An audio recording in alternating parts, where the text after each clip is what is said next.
ਸ਼ਬਦ ਬੋਧ ਦੇ ਵਿਕਾਰੀ ਸ਼ਬਦ ਦੇ ਦੂਜੇ ਭਾਗ ਦੇ ਵਿੱਚ ਆਏ ਹੋਏ ਜਿਸ ਨੂੰ ਅਸੀਂ ਪ੍ਰਣਾਮ ਕਹਿੰਦੇ ਹਾਂ ਉਸ ਦੇ ਬਾਰੇ ਜਾਣਕਾਰੀ ਹਾਸਲ ਕਰਾਂਗੇ ਕਿ ਪ੍ਰਣਾਮ ਕੀ ਹੁੰਦਾ ਹੈ।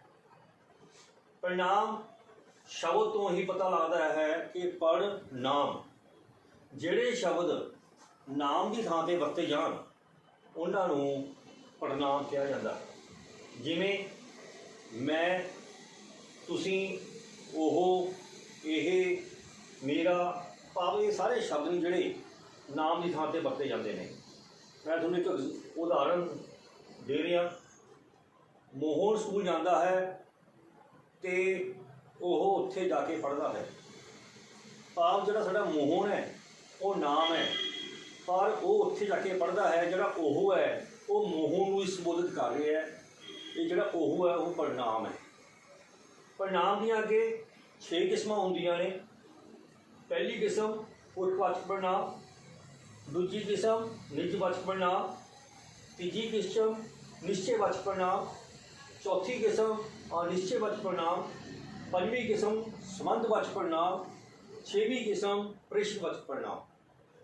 ਹੁਣ ਇਹ 6 ਕਿਸਮਾਂ ਦੇ ਵਿੱਚ ਪ੍ਰਣਾਮ ਨੂੰ ਵੱਖਰੇ ਵੱਖਰੇ ਤਰੀਕਿਆਂ ਨਾਲ ਸਮਝਾਇਆ ਗਿਆ ਹੈ ਕਿ ਸ਼ਬਦ ਦੇ ਅੰਦਰ, ਵਾਕ ਦੇ ਅੰਦਰ ਜਿਹੜਾ ਪ੍ਰਣਾਮ ਹੈ ਉਹ ਕਿਸ ਤਰ੍ਹਾਂ ਪ੍ਰਯੋਗ ਵਿੱਚ ਆਉਂਦਾ ਹੈ ਅਤੇ ਉਸ ਨੂੰ ਅਸੀਂ ਵਿਆਕਰਨਿਕ ਤੌਰ ਦੇ ਉੱਤੇ ਵਾਕ ਨੂੰ ਜਦੋਂ ਅਸੀਂ ਪੜ੍ਹਨਾ ਹੈ ਤਾਂ ਉਹਦੇ ਵਿੱਚੋਂ ਜਦੋਂ ਪ੍ਰਣਾਮ ਦੀਆਂ ਕਿਸਮਾਂ ਚੁਣਨੀਆਂ ਹਨ ਤਾਂ ਅਸੀਂ ਇਹਨਾਂ ਕਿਸਮਾਂ ਦੇ ਆਧਾਰ ਦੇ ਉੱਤੇ ਅਸੀਂ ਪ੍ਰਣਾਮ ਨੂੰ ਪੜ੍ਹਾਂਗੇ, ਵਾਕ ਨੂੰ ਪੜ੍ਹਾਂਗੇ ਅਤੇ ਬਾਅਦ ਵਿੱਚ ਆਏ ਹੋਏ ਸ਼ਬਦਾਂ ਦੀ ਜਾਣਕਾਰੀ ਹਾਸਲ ਕਰਾਂਗੇ।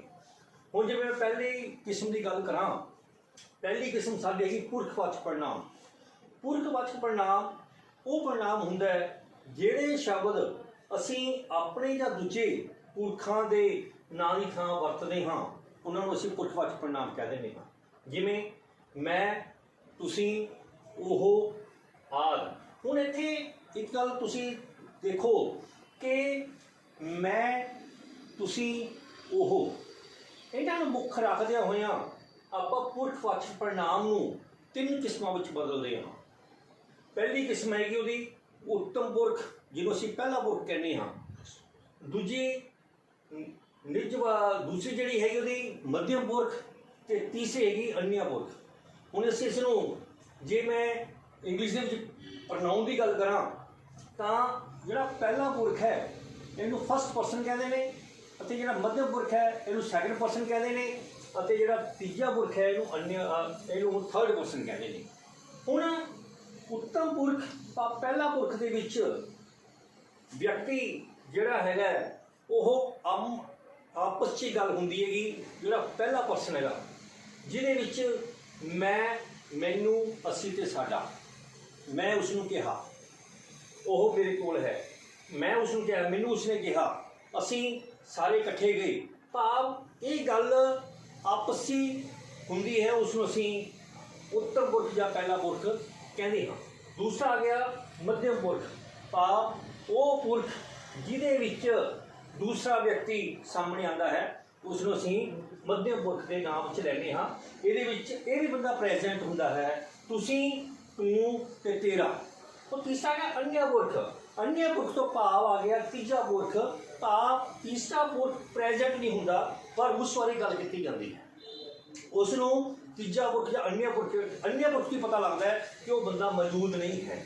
ਜਿਵੇਂ ਉਹ, ਉਹਨਾਂ, ਜਿਵੇਂ ਮੋਹਨ ਨੇ ਕਿਹਾ ਕਿ ਉਹ ਪੜ੍ਹ ਰਿਹਾ ਹੈ। ਹੁਣ ਮੋਹਨ ਨੇ ਜਿਹੜਾ ਕਿਹਾ ਉਹ ਪੜ੍ਹ ਰਿਹਾ ਹੈ, ਜਿਹੜਾ ਉਹ ਹੈ ਉਹ ਅਨਿਆ ਪੁਰਖ ਹੈ, ਉਹ ਇੱਥੇ ਪ੍ਰੈਜ਼ੈਂਟ ਨਹੀਂ ਹੈਗਾ। ਉਹ ਵਿਅਕਤੀ ਜਿਹੜਾ ਬੰਦਾ ਹਾਜ਼ਰ ਨਾ ਹੋਵੇ ਪਰ ਉਸ ਬਾਰੇ ਗੱਲ ਕੀਤੀ ਗਈ ਹੋਵੇ ਉਸ ਨੂੰ ਅਨਿਆ ਪੁਰਖ ਦੀ ਕੈਟਾਗਰੀ ਵਿੱਚ ਰੱਖਿਆ ਜਾਂਦਾ ਹੈ। ਪਹਿਲਾ ਪੁਰਖ ਅਤੇ ਦੂਜਾ ਪੁਰਖ ਮੌਜੂਦ ਹੁੰਦੇ ਹਨ, ਆਪਸੀ ਗੱਲਬਾਤ ਹੁੰਦੀ ਹੈ। ਜਿਵੇਂ ਤੁਸੀਂ ਮੈਨੂੰ ਕਿਹਾ, ਤੁਸੀਂ ਮੈਨੂੰ ਕਿਹਾ, ਤੁਸੀਂ ਭਾਵ ਤੁਸੀਂ ਹੋ ਕੇ ਦੂਜਾ ਪੁਰਖ ਮੱਧਮ ਪੁਰਖ ਹੋ ਗਿਆ। ਉਹਨੇ ਫਸਟ ਪਰਸਨ ਨੂੰ ਕਿਹਾ, ਮੈਨੂੰ ਕਿਹਾ। ਮੈਂ ਤੁਹਾਨੂੰ ਕਿਹਾ, ਹੁਣ ਇਹਦੇ ਵਿੱਚ ਫਸਟ ਪਰਸਨ ਮੈਂ ਹਾਂ ਅਤੇ ਦੂਜਾ ਪਰਸਨ ਜਿਹੜਾ ਮੱਧਮ ਪੁਰਖ ਹੈ ਤੁਸੀਂ ਹੋ।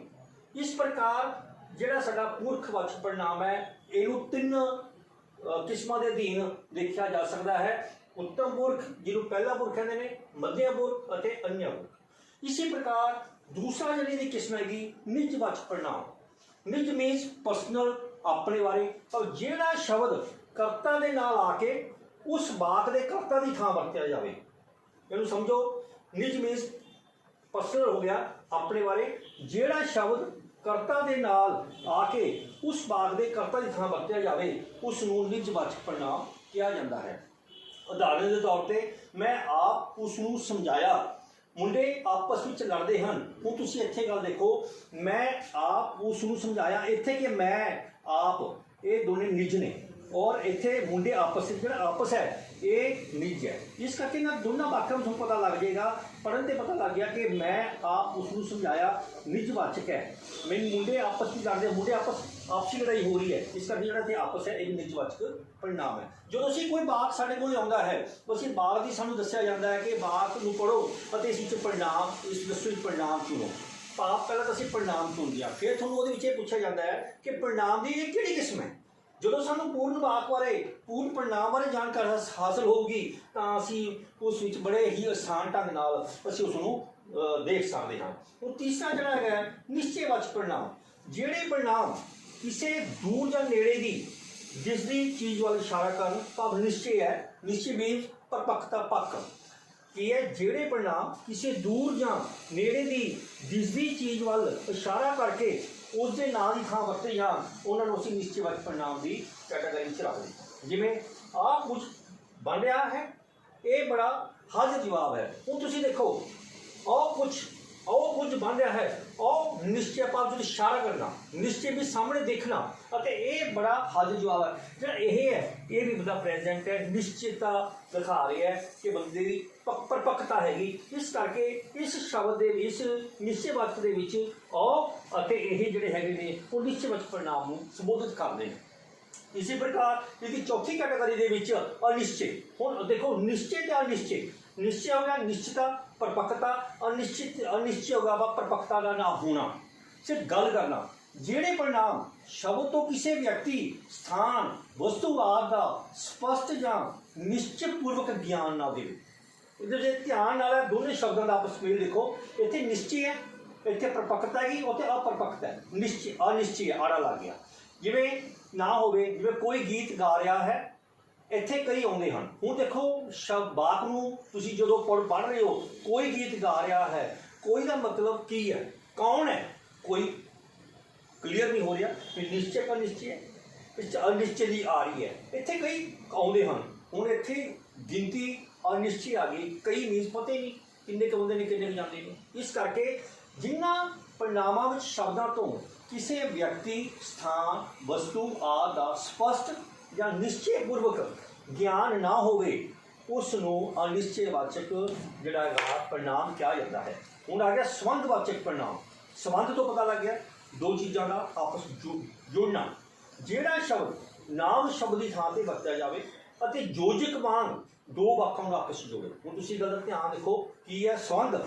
ਜਿਹੜਾ ਸ਼ਬਦ ਨਾਮ ਸ਼ਬਦ ਦੀ ਥਾਂ 'ਤੇ ਵਰਤਿਆ ਜਾਵੇ, ਉਹ ਪੜਨਾਮ ਦੀ ਡੈਫੀਨੇਸ਼ਨ ਆ ਕਿ ਜਿਹੜੇ ਸ਼ਬਦ ਨਾਮ ਦੀ ਥਾਂ 'ਤੇ ਵਰਤੇ ਜਾਂਦੇ ਨੇ ਉਹਨਾਂ ਨੂੰ ਪੜਨਾਮ ਕਿਹਾ ਜਾਂਦਾ ਹੈ। ਹੁਣ ਇੱਥੇ ਕੀ ਕਰ ਗਿਆ, ਜਿਹੜਾ ਸ਼ਬਦ ਨਾਮ ਸ਼ਬਦ ਥਾਂ 'ਤੇ ਵਰਤਿਆ ਜਾਵੇ ਅਤੇ ਯੋਜਕ ਵਾਂਗ ਦੋ ਵਾਕਾਂ ਨੂੰ ਆਪਸ ਜੋੜੇ। ਦੇਖੋ, ਲੋਕ ਜੋ ਆਪਸ ਵਿੱਚ ਪਿਆਰ ਕਰਦੇ ਹਨ, ਸੁਖੀ ਵਸਦੇ ਹਨ। ਦੂਜਾ ਹੈਗਾ ਉਹ ਸ਼ਰਾਬੀ ਜਿਸ ਨੇ ਗੋਲੀਆਂ ਚਲਾਈਆਂ ਸਨ, ਫੜਿਆ ਗਿਆ। ਹੁਣ ਤੁਸੀਂ ਦੇਖੋ, ਦੋ ਵਾਕ ਨੇ ਇੱਥੇ, ਜੋ ਸ਼ਬਦ ਹੈ ਦੋ ਵਾਕਾਂ ਨੂੰ ਆਪਸ ਮੇਲ ਕਰਾਉਂਦਾ। ਜੇ ਮੈਂ ਇੱਥੇ ਕਹਾਂ ਲੋਕ ਆਪਸ ਵਿੱਚ ਪਿਆਰ ਕਰਦੇ ਹਨ, ਸੁਖੀ ਵਸਦੇ ਹਨ, ਕੋਈ ਬਾਤ ਨਹੀਂ, ਕੰਪੀਟੀਸ਼ਨ ਨਹੀਂ ਬਣਦਾ, ਬਾਤ ਨਹੀਂ ਜੋੜਦਾ। ਹੁਣ ਸਭ ਲੋਕ ਜੋ ਆਪਸ ਵਿੱਚ ਪਿਆਰ ਕਰਦੇ ਹਨ, ਸੁਖੀ ਵਸਦੇ ਹਨ। ਅਗਲਾ ਆ ਗਿਆ, ਉਹ ਸ਼ਰਾਬੀ ਨੇ ਗੋਲੀਆਂ ਚਲਾਈਆਂ, ਫੜਿਆ ਗਿਆ। ਕੋਈ ਬਾਤ ਦੀ ਕੰਪੀਟੀਸ਼ਨ ਨਹੀਂ ਹੈਗੀ। ਜਦੋਂ ਕਹਿੰਦੇ ਉਹ ਸ਼ਰਾਬੀ ਜਿਸ ਨੇ ਗੋਲੀਆਂ ਚਲਾਈਆਂ, ਉਹ ਫੜਿਆ ਗਿਆ। ਹੁਣ ਦੇਖੋ, ਇੱਥੇ ਇਹ ਵਾਕ ਦੇ ਵਿੱਚ ਸੰਬੰਧ ਹੈ। ਇਹ ਨਾਮ ਵੀ ਦੀ ਥਾਂ 'ਤੇ ਵਰਤਿਆ ਗਿਆ ਅਤੇ ਨਾਲ ਦੋ ਵਾਕਾਂ ਨੂੰ ਆਪਸ ਵਿੱਚ ਜੋੜਦਾ ਵੀ ਹੈ। ਇਸ ਕਰਕੇ ਇੱਥੇ ਜਿਹੜਾ ਸੰਬੰਧ ਵਿੱਚ ਪੜਨਾਮ ਹੈ ਉਹ ਜੋ ਹੈ ਅਤੇ ਜਿਸ ਨੇ ਹੈ। ਅਗਲਾ ਹੈਗਾ ਪ੍ਰਸ਼ਨਵਾਚਕ। ਜਿਹੜਾ ਸ਼ਬਦ ਉਹੀ ਫੇਰ ਆ ਗਿਆ, ਜਿਹੜਾ ਸ਼ਬਦ ਨਾਮ ਦੀ ਥਾਂ 'ਤੇ ਵਰਤਿਆ ਜਾਵੇ ਪਰ ਨਾਲ ਹੀ ਉਸ ਦੁਆਰਾ ਕੋਈ ਪੁੱਛ-ਗਿੱਛ ਕੀਤੀ ਜਾਵੇ ਜਾਂ ਕੋਈ ਪ੍ਰਸ਼ਨ ਪੁੱਛਿਆ ਗਿਆ ਹੋਵੇ। ਸਮਝਣ ਦੀ ਲੋੜ ਹੈ। ਫਿਰ ਦੇਖੋ, ਜਿਹੜਾ ਸ਼ਬਦ ਨਾਮ ਦੀ ਥਾਂ 'ਤੇ ਵਰਤਿਆ ਜਾਵੇ ਪਰ ਨਾਲ ਉਸ ਦੁਆਰਾ ਕੋਈ ਨਾ ਕੋਈ ਪੁੱਛ-ਗਿੱਛ ਕੀਤੀ, ਕੋਈ ਪ੍ਰਸ਼ਨ ਪੁੱਛਿਆ, ਜਿਵੇਂ ਕੌਣ ਸੋ ਰਿਹਾ ਹੈ, ਕਿਹੜਾ ਸ਼ੋਰ ਪਾ ਰਿਹਾ ਹੈ। ਹੁਣ ਤੁਸੀਂ ਇੱਥੇ ਦੇਖੋ ਕੌਣ ਸੋ ਰਿਹਾ ਹੈ। ਹੁਣ ਜਿਹੜਾ ਕੌਣ ਸ਼ਬਦ ਹੈ ਉਹ ਨਾਮ ਦੀ ਥਾਂ ਤੇ ਵਰਤਿਆ ਗਿਆ ਹੈ, ਔਰ ਇੱਥੇ ਕਿ ਕਿਹੜਾ ਸੋ ਰਿਹਾ ਹੈ। ਹੁਣ ਜਿਹੜਾ ਇੱਥੇ ਕਿਹੜਾ ਸ਼ਬਦ ਹੈ ਉਹ ਨਾਮ ਦੀ ਥਾਂ ਤੇ ਵਰਤਿਆ ਗਿਆ ਹੈ। ਇਸ ਕਰਕੇ ਡੈਫੀਨੇਸ਼ਨ ਹੋਈ ਕਲੀਅਰ ਹੋ ਗਈ ਕਿ ਜਿਹੜੇ ਸ਼ਬਦ ਨਾਮ ਦੀ ਥਾਂ ਤੇ ਵਰਤੇ ਜਾਂਦੇ ਨੇ। ਹੁਣ ਇੱਥੇ ਇਹ ਗੱਲ ਕਲੀਅਰ ਹੈਗੀ ਕਿ ਜਿਹੜੇ ਸ਼ਬਦ ਨਾਮ ਦੀ ਥਾਂ ਤੇ ਵਰਤ ਕੇ ਪ੍ਰੇਸ਼ਨ ਪੈਦਾ ਕਰਦੇ ਨੇ। ਕੌਣ ਸੋ ਰਿਹਾ ਹੈ, ਕਿਹੜਾ ਸ਼ੋਰ ਮਚਾ ਰਿਹਾ ਹੈ। ਹੁਣ ਇੱਥੇ ਕੌਣ ਅਤੇ ਕਿਹੜਾ ਜਿਹੜਾ ਸ਼ਬਦ ਹੈਗਾ ਸਾਡਾ ਉਹ ਪ੍ਰੇਸ਼ਨਵਾਚਕ ਪੜਨਾਮ ਹੈਗਾ। ਸੋ ਆਪਾਂ ਫਿਰ ਇੱਕ ਵਾਰ ਮੋਟੀ ਜੀ ਨਜ਼ਰ ਮਾਰੀਏ। ਜਿਹੜੇ ਪੜਨਾਮ ਨੇ ਸਾਡੇ, ਪੜਨਾਮ ਉਹਨਾਂ ਨੂੰ ਕਿਹਾ ਜਾਂਦਾ ਹੈ ਜਿਹੜੇ ਸ਼ਬਦ ਨਾਮ ਦੀ ਥਾਂ ਤੇ ਵਰਤੇ ਜਾਣ ਉਹਨਾਂ ਨੂੰ ਪੜਨਾਮ ਕਿਹਾ ਜਾਂਦਾ ਹੈ। ਅਤੇ ਪੜਨਾਮ ਦੀਆਂ 6 ਕਿਸਮਾਂ ਹੁੰਦੀਆਂ ਹਨ। ਪਹਿਲੀ ਕਿਸਮ ਪੁਰਖਵਾਚਕ ਪੜਨਾਮ। ਪੁਰਖਵਾਚਕ ਪੜਨਾਮ ਦੇ ਹੇਠ ਉਹਦੀਆਂ 3 ਕਿਸਮਾਂ ਆ ਜਾਂਦੀਆਂ ਹਨ। ਪਹਿਲਾ ਪੁਰਖ ਜਿਹਨੂੰ ਉੱਤਮ ਪੁਰਖ ਕਹਿੰਦੇ ਨੇ, ਔਰ ਇੰਗਲਿਸ਼ ਵਿੱਚ ਇਹਨੂੰ ਫਸਟ ਪਰਸਨ ਕਹਿ ਦਿੰਦੇ ਨੇ। ਔਰ ਦੂਸਰਾ ਮੱਧਿਅਮ ਪੁਰਖ ਦੂਜਾ ਪੁਰਖ ਆ ਜਾਂਦਾ ਹੈ, ਇੰਗਲਿਸ਼ ਨੂੰ ਸੈਕੰਡ ਪਰਸਨ ਕਹਿ ਦਿੰਦੇ ਨੇ। ਅਤੇ ਤੀਜਾ ਪੁਰਖ ਜਾਂ ਅਨਿਆ ਪੁਰਖ ਆ ਜਾਂਦਾ ਹੈ ਜਿਹਨੂੰ ਇੰਗਲਿਸ਼ ਦੇ ਵਿੱਚ ਥਰਡ ਪਰਸਨ ਕਿਹਾ ਜਾਂਦਾ ਹੈ। ਪਹਿਲਾ ਪੁਰਸ਼ ਅਤੇ ਮੱਧਿਅਮ ਪੁਰਸ਼, ਪਹਿਲਾ ਪਰਸਨ ਤੇ ਸੈਕੰਡ ਪਰਸਨ, ਇਹ ਦੋਨੇ ਮੌਜੂਦ ਹੁੰਦੇ ਨੇ, ਦੋਨੇ ਆਪਸ ਵਿੱਚ ਇਕੱਠੇ ਹੁੰਦੇ ਨੇ। ਇਹਨਾਂ ਦੋਨਾਂ ਦੀ ਆਪਸ ਵਾਰਤਾਲਾਪ ਹੁੰਦੀ ਹੈ, ਇਹ ਦੋਨੇ ਪ੍ਰੈਜੈਂਟ ਹੁੰਦੇ ਨੇ। ਪਰ ਜਿਹੜਾ ਅਨਿਆ ਪੁਰਸ਼ ਹੈ, ਜਿਹੜਾ ਤੀਜਾ ਪੁਰਸ਼ ਹੈ, ਇਹ ਪ੍ਰੈਜੈਂਟ ਨਹੀਂ ਹੁੰਦਾ। ਇਹ ਪਹਿਲੇ ਤੇ ਦੂਜੇ ਪੁਰਸ਼ ਨਾਲੋਂ ਦੂਰ ਹੁੰਦਾ ਹੈ, ਪਰ ਤੀਜੇ ਪੁਰਸ਼ ਬਾਰੇ ਗੱਲ ਕੀਤੀ ਜਾਂਦੀ ਹੈਗੀ, ਉਹਦੇ ਬਾਰੇ ਦੱਸਿਆ ਜਾਂਦਾ। ਫਿਰ ਅੱਗੇ ਨਿਜਵਾਚਕ ਪੜਨਾਮ ਦੀ ਗੱਲ ਕਰੀਏ। ਨਿਜਵਾਚਕ ਪੜਨਾਮ ਜਿਹੜੇ ਸ਼ਬਦ ਕਰਤਾ ਨਾਲ ਆ ਕੇ ਉਸ ਭਾਵ ਦੀ ਥਾਂ ਵਰਤੇ ਜਾਂਦੇ ਨੇ ਉਹਨਾਂ ਨੂੰ ਨਿਜਵਾਚਕ ਪੜਨਾਮ ਕਿਹਾ ਜਾਂਦਾ ਹੈ। ਨਿਸ਼ਚੈਵਾਚਕ ਪੜਨਾਮ ਜਿਹੜੇ ਪੜਨਾਮ ਕਿਸੇ ਦੂਰ ਜਾਂ ਨੇੜੇ ਦੀ ਦਿਸਦੀ ਚੀਜ਼ ਵੱਲ ਇਸ਼ਾਰਾ ਕਰਨ, ਭਾਵ ਨਿਸ਼ਚਤਾ ਪ੍ਰਗਟ ਕਰਨ, ਉਹਨੂੰ ਅਨਿਸ਼ਚੈਵਾਚਕ ਪੜਨਾਮ ਕਿਹਾ ਜਾਂਦਾ ਹੈ। ਚੌਥਾ ਅਨਿਸ਼ਚੈਵਾਚਕ ਜਿਹੜੇ ਪੜਨਾਮ ਸ਼ਬਦ ਦੇ ਕਿਸੇ ਵਿਅਕਤੀ, ਸਥਾਨ, ਵਸਤੂ, ਸਥਾਨ ਆਦਿ ਸਪਸ਼ਟ ਜਾਂ ਨਿਸ਼ਚੈਪੂਰਵਕ ਗਿਆਨ ਨਾ ਦੇਣ ਉਹਨਾਂ ਨੂੰ ਅਨਿਸ਼ਚੈਵਾਚਕ ਪੜਨਾਮ ਕਿਹਾ ਜਾਂਦਾ ਹੈ। ਅਗਰ ਸੰਬੰਧਵਾਚਕ ਜਿਹੜੇ ਸ਼ਬਦ ਨਾਮ ਸ਼ਬਦ ਦੀ ਥਾਂ 'ਤੇ ਵਰਤੇ ਜਾਂਦੇ ਨੇ ਪਰ ਉਹ ਯੋਜਕ ਦੇ ਰੂਪ ਵਿੱਚ ਆ ਕੇ ਦੋ ਵਾਕਾਂ ਨੂੰ ਆਪਸ ਵਿੱਚ ਜੋੜਦੇ ਨੇ। ਜਿਵੇਂ ਜੋ ਲੋਕ ਆਪਸ ਵਿੱਚ ਪਿਆਰ ਕਰਦੇ ਹਨ, ਸੁਖੀ ਵਾਜਨ ਉੱਥੇ ਜਿਹੜਾ ਜੋ ਸ਼ਬਦ ਹੈ ਦੋ ਵਾਕਾਂ ਨੂੰ ਆਪਸ ਵਿੱਚ ਜੋੜਦਾ ਹੈ, ਯੋਜਕ ਦਾ ਕੰਮ ਕਰਦਾ ਹੈ। ਪ੍ਰੇਸ਼ਨ ਜਿਹੜੇ ਸ਼ਬਦ ਨਾਮ ਦੀ ਥਾਂ 'ਤੇ ਵਰਤੇ ਜਾਂਦੇ ਨੇ ਪਰ ਨਾਲ ਉਹ ਪ੍ਰੇਸ਼ਨ ਪੁੱਛਿਆ ਜਾਂਦਾ ਹੈਗਾ, ਕੁਛ ਨਹੀਂ ਵਰਤੇ ਜਾਂਦੇ ਨੇ। ਜਿਵੇਂ ਕੌਣ ਸੋ ਰਿਹਾ ਹੈ, ਹੁਣ ਇੱਥੇ ਜਿਹੜਾ ਕੌਣ ਸ਼ਬਦ ਹੈਗਾ ਉਹ ਪ੍ਰੇਸ਼ਨ ਹੈਗਾ, ਉਹ ਕਰਤਾ ਹੈਗਾ, ਉਹਦੀ ਥਾਂ 'ਤੇ ਆ ਗਿਆ, ਨਾਮ ਦੀ ਥਾਂ 'ਤੇ ਆ ਗਿਆ। ਦੂਜਾ ਹੈਗਾ ਕਿਹੜਾ ਹੈਗਾ, ਕਿਹੜਾ ਸ਼ੋਰ ਪਾ ਰਿਹਾ ਹੈ। ਹੁਣ ਜਿਹੜਾ ਕਿਹੜਾ ਸ਼ਬਦ ਹੈ ਉਹ ਵੀ ਨਾਮ ਦੀ ਥਾਂ 'ਤੇ ਆ ਗਿਆ। ਸੋ ਮੇਰੇ ਪਿਆਰੇ ਵਿਦਿਆਰਥੀਓ, ਆਪਾਂ ਨੇ ਜਿਹੜਾ ਪੜਨਾਮ ਦੇ ਵਿੱਚ ਪੜਨਾਮ ਦੀ ਜਾਣਕਾਰੀ ਹਾਸਲ ਕੀਤੀ ਹੈ। ਪਹਿਲੇ ਲੈਕਚਰ 'ਚ ਆਪਾਂ ਨਾਮ ਬਾਰੇ ਪੜ੍ਹਿਆ ਸੀ, ਅੱਜ ਪੜਨਾਮ ਬਾਰੇ ਪੜ੍ਹੇ ਹੈ। ਪੜਨਾਮ ਨੂੰ ਬਹੁਤ ਚੰਗੀ ਤਰ੍ਹਾਂ ਤੁਸੀਂ 3-4 ਵਾਰ ਇਹਨੂੰ ਮੇਰੇ ਲੈਕਚਰ ਨੂੰ ਸੁਣ ਕੇ ਤੁਹਾਨੂੰ ਕਾਪੀ ਪੈਨ ਕੋਲ ਰੱਖੋ ਅਤੇ ਕਿਤਾਬ ਦੇ ਵਿੱਚੋਂ ਕੁਛ ਲੈਣਾ, ਕਾਪੀ 'ਤੇ ਲਿਖ ਕੇ ਉਹਦੇ ਵਿੱਚੋਂ ਪੜਨਾਮ ਲੱਭਣ ਦੀ ਕੋਸ਼ਿਸ਼ ਕਰੋ। ਸਭ ਤੋਂ ਪਹਿਲਾ ਕੰਮ ਤੁਹਾਡਾ ਪੜਨਾਮ ਨੂੰ ਲੱਭਣਾ।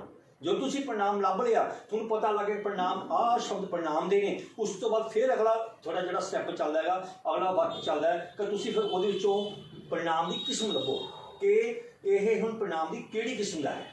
ਐਗਜ਼ਾਮਪਲ ਮੈਂ ਤੁਹਾਨੂੰ ਦਿੱਤੇ, ਜਿਵੇਂ ਤੁਸੀਂ ਲੱਭ ਲਿਆ, ਮੈਂ ਆਪ ਉਸ ਨੂੰ ਸਮਝਾਇਆ, ਤੁਸੀਂ ਕਾਪੀ 'ਤੇ ਨੋਟ ਕਰ ਲਿਆ ਔਰ ਫਿਰ ਥੱਲੇ ਲਾਈਨ ਮਾਰ ਲਓ ਵੀ ਮੈਂ ਤੇ ਆਪ ਇਹ ਪੜਨਾਮ ਹੈ। ਫਿਰ ਦੂਜੀ ਤੁਸੀਂ ਗੱਲ ਕਰਨੀ ਹੈ, ਫਿਰ ਤੁਸੀਂ ਇਹ ਦਿਮਾਗ ਦੇ ਉੱਤੇ ਉਹ ਹੀ ਪਾਓ ਕਿ ਮੈਂ ਤੇ ਆਪ ਜਿਹੜਾ ਇਹ ਪੜਨਾਮ ਹੈ, ਪੜਨਾਮ ਦੀ ਕਿਹੜੀ ਕਿਸਮ ਹੈ। ਜੋ ਤੁਸੀਂ ਪਤਾ ਲੱਗ ਗਿਆ, ਤੁਹਾਨੂੰ ਸਮਝ ਲੱਗ ਗਿਆ ਮੈਂ ਤੇ ਆਪ ਨਿਜਵਾਚਕ ਦੀ ਗੱਲ ਕਰ ਰਹੇ ਹੈ, ਤਾਂ ਤੁਸੀਂ ਲਿਖ ਸਕਦੇ ਹੋ ਪੜਨਾਮ ਦੀ ਨਿਜਵਾਚਕ ਕਿਸਮ। ਇਸੇ ਤਰ੍ਹਾਂ ਨਿਸ਼ਚੈਵਾਚਕ, ਜਿਵੇਂ ਮੈਂ ਕਿਹਾ ਉਹ ਕੁਝ ਬਣ ਰਿਹਾ ਹੈ, ਉਹ ਕੁਝ ਬਣ ਰਿਹਾ ਹੈ, ਤਾਂ ਉਹਦੇ ਵਿੱਚੋਂ ਤੁਸੀਂ ਜੋ ਟਿਕ ਕਰ ਲਏ ਉਹ ਸ਼ਬਦ ਹੈਗਾ, ਇਹ ਸਾਡਾ ਪੜਨਾਮ ਹੈ। ਹੁਣ ਪੜਨਾਮ ਦੀ ਕਿਹੜੀ ਕਿਸਮ ਹੈਗੀ, ਫਿਰ ਤੁਸੀਂ ਚੈੱਕ ਕਰੋਗੇ ਕਿ ਇਹ ਪੜਨਾਮ ਦੀ ਨਿਸ਼ਚੈਵਾਚਕ ਕਿਸਮ ਹੈ। ਇਸੇ ਤਰ੍ਹਾਂ ਜਿਵੇਂ ਉੱਥੇ ਲਿਖਿਆ ਹੋਇਆ ਹੈ ਕਿ ਕੋਈ ਗੀਤ ਗਾ ਰਿਹਾ ਹੈ, ਇੱਥੇ ਕਈ ਆਉਂਦੇ ਹਨ। ਹੁਣ ਜੋ ਤੁਸੀਂ ਅੰਡਰਲਾਈਨ ਕਰ ਲਓਗੇ, ਕੋਈ ਤੇ ਕਈ, ਇਹ ਸ਼ਬਦ ਸਾਡਾ ਪੜਨਾਮ ਨੇ।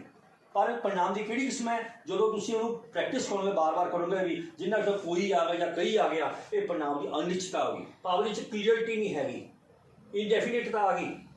ਇਸੇ ਪ੍ਰਕਾਰ ਸੰਬੰਧਵਾਚਕ ਦੇ ਵਿੱਚ ਕਿਹਾ ਗਿਆ ਕਿ ਜਿਹੜੇ ਸ਼ਬਦ ਯੋਜਕ ਨੇ, ਲੋਕ ਜੋ ਆਪਸ ਵਿੱਚ ਪਿਆਰ ਕਰਦੇ ਹਨ, ਸੁਖੀ ਵੱਸਦੇ ਹਨ, ਉਹ ਸ਼ਰਾਬੀ ਜਿਸ ਨੇ ਗੋਲੀਆਂ ਚਲਾਈਆਂ ਫੜਿਆ ਗਿਆ। ਹੁਣ ਜੋ ਤੁਸੀਂ ਅੰਡਰਲਾਈਨ ਕਰੋਗੇ ਜੋ ਅਤੇ ਜਿਸ ਨੇ, ਤੁਸੀਂ ਕਹੋਗੇ ਪੜਨਾਮ ਹੈ ਸਰ, ਤੁਹਾਨੂੰ ਪੁੱਛੋ ਬੇਟਾ ਪੜਨਾਮ ਦੀ ਕਿਹੜੀ ਕਿਸਮ ਹੈ, ਤਾਂ ਤੁਸੀਂ ਦੱਸ ਸਕਦੇ ਹੋ ਸਰ ਇਹ ਪੜਨਾਮ ਦੀ ਸੰਬੰਧਵਾਚਕ ਕਿਸਮ ਹੈ। ਕਿਉਂ ਸੰਬੰਧਵਾਚਕ, ਤੁਹਾਨੂੰ ਅਗਲਾ ਕੁਐਸਚਨ ਟੀਚਰ ਪੁੱਛ ਸਕਦਾ ਹੈ ਇਹ ਸੰਬੰਧਵਾਚਕ ਕਿਸਮ ਕਿਉਂ ਹੈ, ਤਾਂ ਤੁਸੀਂ ਦੱਸ ਸਕਦੇ ਹੋ ਸਰ ਇਹ ਨਾਮ ਸ਼ਬਦ ਦੀ ਥਾਂ 'ਤੇ ਵਰਤਿਆ ਗਿਆ ਹੈ, ਇਹ ਯੋਜਕ ਵਾਂਗ ਦੋ ਵਾਕਾਂ ਨੂੰ ਆਪਸ 'ਚ ਜੋੜਦਾ ਹੈ। ਇਸ ਲਈ ਇੱਥੇ ਜੋ ਅਤੇ ਜਿਸ ਨੇ ਦੋ ਵਾਕਾਂ ਦੇ ਵਿੱਚ ਜਿਹੜੇ ਆਏ ਨੇ, ਇਹ ਸਾਡੇ ਸੰਬੰਧਵਾਚਕ ਨੇ। ਅਗਲੇ ਤੁਸੀਂ ਵਾਕ ਬਣਾ ਲਿਖ ਲਿਆ, ਕੌਣ ਸੋ ਰਿਹਾ ਹੈ, कौन सो रहा है, किहड़ा शोर पा रहा है। तुसीं अंडरलाइन किया कि यह प्रश्नवाचक परिणाम है। पहला पूछ लिया परिणाम है, दूजा प्रश्नवाचक। फिर तू टीचर पूछा बेटा दसो भी यह तुसीं प्रश्नवाचक परिणाम क्या क्यों है प्रश्नवाचक, तो तुसीं दसोगे सर जिहड़ा कौन ते किहड़ा हैगा वो नाम की थां ते आया होया, जिहड़े शब्द नाम की थां ते आ जांदे ने उन्हां नूं परिणाम कहंदे ने। इस करके परिणाम है, पर कौन ते किहड़ा पूछया गया क्वेश्चन तां यह प्रश्नवाचक परिणाम है। सो मेरे प्यारे विद्यार्थियों, तुसीं कापी पैन लो, कापी पैन लैके किताब दे विचों हर एक किस्म के 10-10 12-12 सेंटेंस लिखो और उस सेंटेंसां नूं अंडरलाइन करके उहदे विचों परिणाम चुनो। परिणाम चुन के फिर उन्हां दे नाल जिहड़ी उन्हां दे किस्मां नूं चुनो। जे तुहानूं ये जिहड़ा हैगा ये लैक्चर मैं तुहानूं परिणाम पढ़ाया, इस नूं वध तो वध साडे इस चैनल नूं सबसक्राइब करो तां जो जिहड़े साडे होर विद्यार्थी ने वो इस लैक्चर का वध तो वध फायदा उठा सकन। क्योंकि इस समय लॉकडाउन की प्रक्रिया चल रही है, स्कूलों के अंदर रैगूलर क्लासां नहीं लग रही, तो रैगूलर स्टडी लई सानू जिहड़े ने इदां दे असीं जिहड़े छोटे छोटे जिहड़े लैक्चर ने कल्ले कल्ले टॉपिक के उत्ते तैयार कर रहे हैं। तुहाडी बेहतरी लई, तुहाडी पढ़ाई की बेहतरी लई ये लैक्चर तैयार किए जा रहे हैं तां जो तुसीं जिहड़ा इन्हां लैक्चरां का बहुत फायदा उठा सको। आप तो तुसीं फायदा उठाना ही है, जिहड़े तुहाडे यार मित्र ने दोस्त ने उन्हां नूं भी अगे भेजो तो उन्होंने ये भी कहो कि सर ने जिहड़ा सानू लैक्चर दिता है, ये जिहड़ा चैनल है इहनूं सबसक्राइब करो तां जो तुहानूं एक बार तुसीं सबसक्राइब कर लिया मुड़ के तुहानूं बार-बार सबसक्राइब करने की लोड़ नहीं पऊगी। तो जिहड़े साडे लैक्चर तैयार किए होणगे ऐटोमैटिकली तुहाडे कोल पहुँच जाणगे, क्योंकि एक लैक्चर ना दूजे लैक्चर की कड़ी है। मैं हुण तुहाडे नाल पहलां गल करां, सब तो पहलां असीं वर्णबोध दे उत्ते लैक्चर तैयार किया सी और फिर उस तो बाद वर्णबोध तो असीं शब्दबोध ते आए सी। शब्दबोध दे विच असीं शब्द जोड़ां दी गल कीती, क्योंकि ਜਿਹੜੇ ਵਿਦਿਆਰਥੀ ਹਿੰਦੀ ਮਾਧਿਅਮ ਤੋਂ ਪੰਜਾਬੀ ਮੀਡੀਅਮ ਵੱਲ ਆਉਂਦੇ ਨੇ ਜਾਂ ਹਿੰਦੀ ਮਾਧਿਅਮ ਦੇ ਵਿਦਿਆਰਥੀ ਨੇ ਜੋ ਪੰਜਾਬੀ ਨੂੰ ਪੜ੍ਹਦੇ ਨੇ, ਕਿਉਂਕਿ ਉਹਨਾਂ ਦੀ ਬੇਸਿਕ ਟੋਨ ਹਿੰਦੀ ਹੋਣ ਕਾਰਨ ਉਹਨਾਂ ਨੂੰ ਪੰਜਾਬੀ ਲਿਖਣ ਲੱਗਿਆ ਬਹੁਤ ਸਾਰੀਆਂ ਮੁਸ਼ਕਿਲਾਂ ਦਾ ਸਾਹਮਣਾ ਕਰਨਾ ਪੈਂਦਾ। ਜਦੋਂ ਉਹਨਾਂ ਨੇ ਇਹ ਲੈਕਚਰ ਪ੍ਰੋਪਰ ਸੁਣੇ ਹੋਣਗੇ ਤਾਂ ਉਹਨਾਂ ਨੂੰ ਗਲਤੀਆਂ ਦਾ ਅਹਿਸਾਸ ਹੋਏਗਾ ਕਿ ਮੈਂ ਉਸ ਨੂੰ ਸਿਹਾਰੀ ਪਾਉਣੀ ਆ ਕਿ ਬਿਹਾਰੀ ਪਾਉਣੀ। ਜਦੋਂ ਉਹਨੂੰ ਵਰਨਮਾਲਾ ਦੇ ਵਿੱਚ ਸਵਰਾਂ ਦੀ ਪਹਿਲੀ ਮੁਹਾਰ ਨਹੀਂ ਪੜ੍ਹਾਈ ਗਈ ਸੀ, ਅ ਮੁਕਤਾ ਅ ਕੰਨਾ, ਈ ਸਿਆਰੀ ਈ ਬਿਹਾਰੀ, ਉਹ ਔਂਕੜ ਉਹ ਦਲੈਂਕੜ, ਐ ਲਾਵਾਂ ਐ ਦਲਾਵਾਂ, ਉਹ ਹੋਣਾ ਉਹ ਕਨੌੜਾ, ਜੋ ਵੱਖਰੇ ਵੱਖਰੇ ਵਰਨਾਂ ਨਾਲ ਬੋਲਦਾ ਹੈ ਤਾਂ ਵਿਦਿਆਰਥੀ ਨੂੰ ਪਤਾ ਲੱਗਦਾ ਕਿ ਮੈਂ ਕਿੱਥੇ ਮੇਰੀ ਸਾਊਂਡ ਸਲੋ ਹੈ, ਕਿੱਥੇ ਮੇਰੀ ਸਾਊਂਡ ਤੇਜ਼ ਹੈ, ਕਿੱਥੇ ਭਾਰੀ ਹੈ ਕਿੱਥੇ ਹਲਕੀ ਹੈ, ਤਾਂ ਉਹ ਗਲਤੀਆਂ ਨਹੀਂ ਕਰੇਗਾ। ਫਿਰ ਮੇਰਾ ਤੀਜਾ ਲੈਕਚਰ ਮੈਂ ਤਿਆਰ ਕੀਤਾ ਸੀਗਾ ਸ਼ਬਦ ਜੋੜ ਦੇ ਉੱਤੇ। फिर असीं बात बोल के उत्ते तैयार किया पूरा लैक्चर, क्योंकि जो तुसीं चैनल सबसक्राइब कर दो तो साड़ियाँ ऑटोमैटिकली वीडियो जिहड़ियां छोटी छोटी वीडियो कल्ले कल्ले टॉप नूं लैके बनाईयां गईयां ने, तुसीं बड़े ध्यान नाल सुन सको तो फायदा उठा सको। हुण इस तो पहला मैं नाम उत्ते बनाई सी ਅਤੇ ਅੱਜ ਇਹਦਾ ਜਿਹੜਾ ਸ਼ਬਦ ਬੋਧ ਦਾ ਜਿਹੜਾ ਵਿਕਾਰੀ ਸ਼ਬਦ ਦਾ ਦੂਜਾ ਪਾਰਟ ਹੈ परिणाम है, ਆਪਾਂ ਅੱਜ ਉਸ ਦੇ ਉੱਤੇ ਇਹ ਜਿਹੜੀ ਵੀਡੀਓ ਤਿਆਰ ਕੀਤੀ। ਸੋ ਵੱਧ ਤੋਂ ਵੱਧ ਆਪਣੇ ਮਿੱਤਰਾਂ ਨੂੰ ਇਸ ਚੈਨਲ ਨਾਲ ਜੋੜੋ ਤਾਂ ਜੋ ਤੁਹਾਨੂੰ ਵੱਧ ਤੋਂ ਵੱਧ ਫਾਇਦਾ ਹੋ ਸਕੇ। Thank you very much.